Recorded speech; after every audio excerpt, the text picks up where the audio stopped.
স্থানীয় সময় রোববার সকাল ৮টা ৩৮ মিনিটে ইথিওপিয়ার রাজধানী আদ্দিস আবাবা থেকে কেনিয়ার রাজধানী নাইরোবির উদ্দেশ্যে উড়াল দেয় বোয়িং 737 ম্যাক্স 8 মডেলের ET-302 ফ্লাইটটি। কিন্তু মাত্র ৬ মিনিট পর ৮টা ৪৪ মিনিটে নিয়ন্ত্রণ কক্ষের সঙ্গে সংযোগ বিচ্ছিন্ন হয়ে যায় বিমানটির। ইথিওপিয়ান এয়ারলাইন্স কর্তৃপক্ষ জানায়, উড়াল দেওয়ার পর মাঝ আকাশেই বিমানটিতে আগুন ধরে যায়।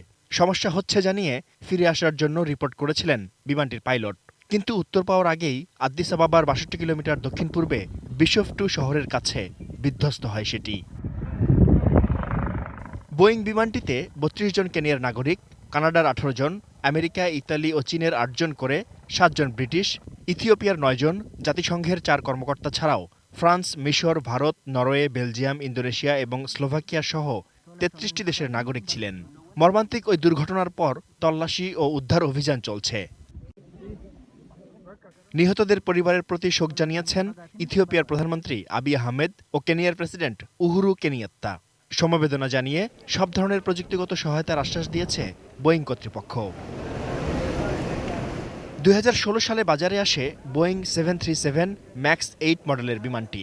গত বছরের জুলাইয়ে বিধ্বস্ত হওয়া বিমানটি ইথিওপিয়ার বিমানবহরে যুক্ত করা হয়। ৫ মাস আগে ইন্দোনেশিয়ায় একই মডেলের বোয়িং বিমান ১৮৯ জন আরোহী সহ জাভা সাগরে বিধ্বস্ত হয়েছিল। নিরাপত্তার সুনাম থাকায় আফ্রিকার অনেক দেশে ইথিওপিয়ান এয়ারলাইন্সের বিমান যাতায়াত করে থাকে। এর আগে ১৯৯৬ ও ২০১০ সালে দুটি দুর্ঘটনায় ২১৩ জন যাত্রীর প্রাণহানি হয়েছিল। Shaon Mahfuz, desk report, ATN news.